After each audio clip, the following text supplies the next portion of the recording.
કાંકરેજ તાલુકા પંચાયતમાં ભાજપમાં પ્રમુખ પદ માટે 3 નામ ચર્ચામાં. ગુરુ બળવાન હશે, તેને મળશે સત્તાનું સિંહાસન. તાજેતરમાં યોજાયેલ સ્થાનિક સ્વરાજ્યની ચૂંટણીમાં કાંકરેજ તાલુકા પંચાયતની કુલ 20 બેઠકોમાંથી ભારતીય જનતા પાર્ટીની 13 બેઠકો પર ભવ્ય વિજય મેળવી સ્પષ્ટ બહુમતી હાંસલ કરી છે. ભાજપના વિજય સાથે તાલુકામાં ફરી એકવાર ભગવો લહેરાયો છે. આ અંગે તાલુકા ભાજપ પ્રમુખશ્રી સાથે થયેલ વાતચીત મુજબ આ વખતે કાંકરેજ તાલુકા પંચાયતના પ્રમુખ પદની બેઠક બિન અનામત જાહેર થઈ છે. સીટ બિન અનામત હોવાથી તમામ 13 વિજેતા સદસ્યો પ્રમુખ પદ માટે દાવેદારી કરી શકશે, જેના કારણે પ્રમુખ પદની રેસ વધુ રસપ્રદ બની છે.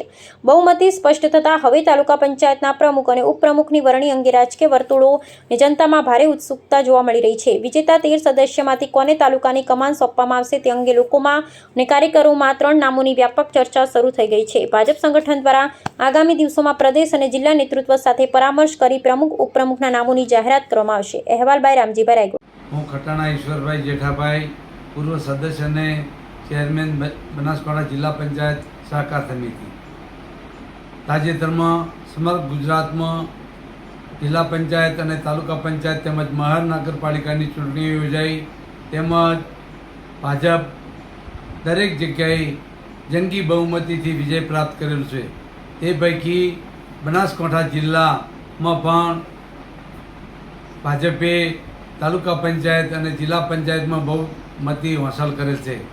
જેમાં આપણા બનાસકાંઠા જિલ્લા ભાજપના પ્રમુખ માન્ય કીર્તિસિંહ વાઘેલા સાહેબની સતત જહેમતના કારણે આ વિજય તેમને ફાળે મારી દૃષ્ટિએ હું આપું છું. ત્યારે હવે વાત આવે છે કે જિલ્લા પંચાયત અને તાલુકા પંચાયતમાં પ્રમુખ કેવા વ્યક્તિઓને બેસાડવા. મારા મત મુજબ કાંકરેજ તાલુકામાં વર્ષોથી તાલુકાનું મથક હોવા છતાં કોઈ વિકાસ થયેલ નથી. તો હાલના સંજોગે કાંકરેજ તાલુકા પંચાયતના પ્રમુખ તરીકે એવી વ્યક્તિને બેસાડવામાં આવે કે ત્યાં નાનામાં નાનો માણસ પણ બહુ જ ભય વગર અને ચિંતા વગર ત્યાં જઈ અને તેની રજૂઆત કરી શકે. કારણ કે હાલે કાંકરેજ તાલુકાનું મુખ્ય મથક શિહોરી છે, ત્યાં આગળ વર્ષોથી જે એસટી બસની સુવિધામાં બસ સ્ટેશન હોવું જોઈએ એ હોતું નથી અને છે નહીં. એટલે આવી બસ સ્ટેશનની સુવિધા, રસ્તાઓની સુવિધા, તાલુકામાંથી આવતા નાનામાં નાના માણસોના ઘણા બધા ભાજપની સરકારમાં સ્કીમો છે પણ તેનો લાભ લઈ શકતા નથી. તેવી સ્કીમોનો અમલ થાય તેવા વ્યક્તિને તાલુકા પંચાયતના પ્રમુખમાં બેસાડવામાં આવશે.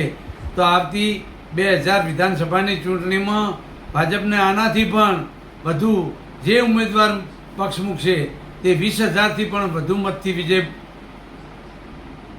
બનશે તેવી હું અપેક્ષા રાખું છું. પરંતુ આ તાલુકા પંચાયતના પ્રમુખ તરીકે ભાજપનું મોવડી મંડળ સારામાં સારા વ્યક્તિને પ્રમુખ બનાવે તેવી મારી ઈચ્છા છે.